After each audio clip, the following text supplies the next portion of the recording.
Less drunk. Hello, a couple months ago I posted a video about other games that played like Super Metroid. Credit to Brian for the idea, and I want to try using that same structure for another video about another game. This time about The Legend of Zelda: A Link to the Past, and I'm not limiting the selections to Super Nintendo either. We can go all over the place with this, to the Master System, to TurboGrafx 16, we can even cover a couple modern releases too. And again, I'm not trying to imply that any of these games are quite as good as something like Link to the Past. It's just a simple way of saying, hey, did you like that game? Then you might like these games too. Let's get the most obvious stuff out of the way right away. If you want to find another game like Link to the Past, then just stay in the Zelda series, duh, with stuff like A Link Between Worlds for 3DS, Link's Awakening for the original Game Boy, and the Link's Awakening remake for Switch. Link's Awakening in particular is my personal favorite Zelda game. I really like the playful yet strangely dark vibe it has, and the game is very cleverly structured in a way that makes it ahead of its time. It's an almost perfect pick-up-and-play Game Boy style game, and while I haven't played the remake since I don't have a Switch, if it's anything like the original, then it's quality stuff. Link Between Worlds is another Zelda game that has a similar style to Link to the Past, but it introduces new mechanics like being able to bypass obstacles by scaling walls, and it brings a new dimension to solving puzzles that's a lot of fun. And while the game does have its flaws, I'm not all that thrilled with the weapon rental system for instance, it's still a high quality playthrough. I also want to include a couple not-so-obvious Zelda titles that are available in the form of ROM hacks. Well, kind of. Legend of Zelda 3rd Quest and 4th Quest were originally made for the Nintendo Satellaview attachment, only available in Japan, and it's pretty much just new maps and new dungeons made for the original Legend of Zelda with revamped graphics and other smaller touches like being able to collect 999 rupees instead of maxing out at 255.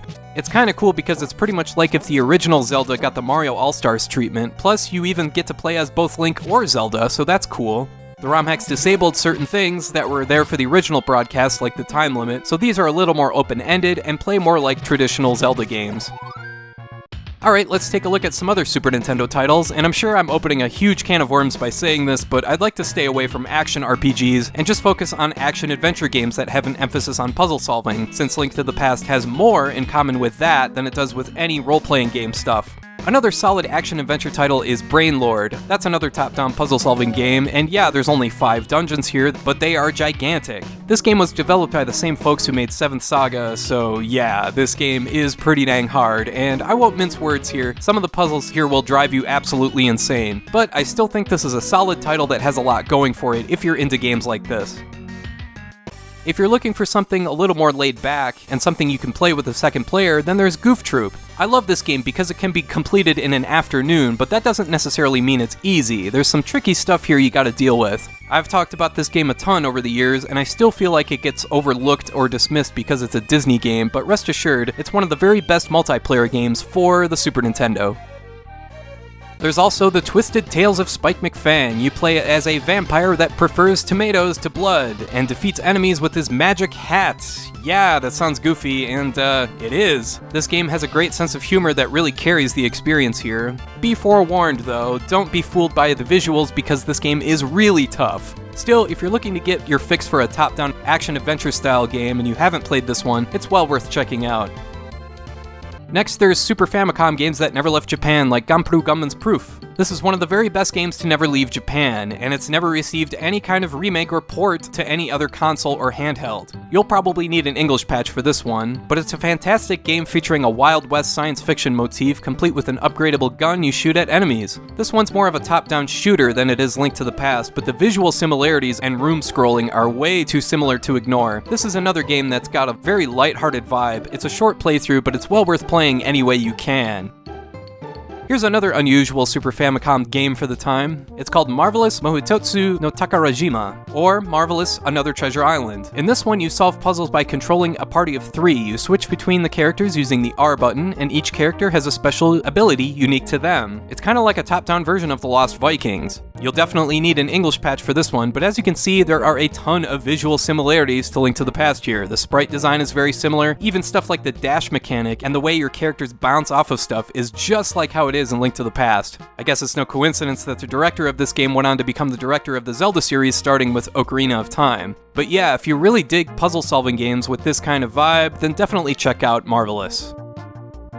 Now, let's move on to the Sega Genesis, and the most obvious choice here is going to be Beyond Oasis, otherwise known as The Story of Thor. This is a really good action-adventure title because of the range of your character's functionality. You can run, jump, duck, use magic, execute special moves using fighting game-style inputs, and do all sorts of other cool stuff to solve puzzles and defeat enemies. Plus, this game looks and sounds incredible for a 16-bit game. This is a polished, well-designed game with a really fun combat system, and it's well worth playing if you haven't already. Another great Genesis title is Crusader of Centy, otherwise known as Soleil, and this one went largely ignored at the time it was released, since it came around super late in the Genesis lifespan. But yeah, just take one glance at this one and you immediately get a Link to the Past vibe. But this is hardly a mere Zelda clone. For one thing, your character loses the ability to communicate with humans and you can only talk to animals and flowers. So he uses this to his advantage by recruiting up to 16 different creatures to help him out and lend their abilities to make you faster, stronger, or more agile. When coming up with ideas for this video, this was the first game I thought of. It should be a no-brainer that if you dig Link to the Past, you dig Crusader of Centy.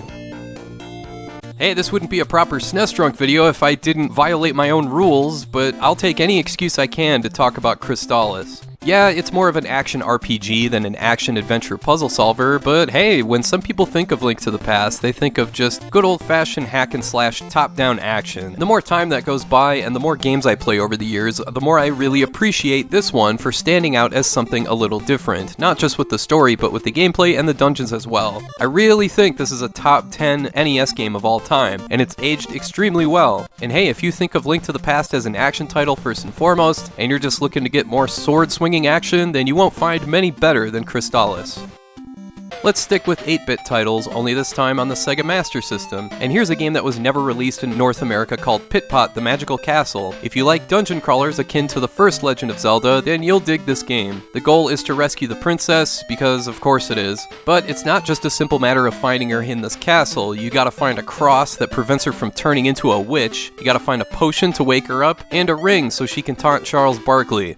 Okay, it's to marry her. You don't win an NBA title in this game, unfortunately, but still, this is a very simple arcade exploration puzzle game that's good for what it is, and it's worth pointing out because it was never released in the US.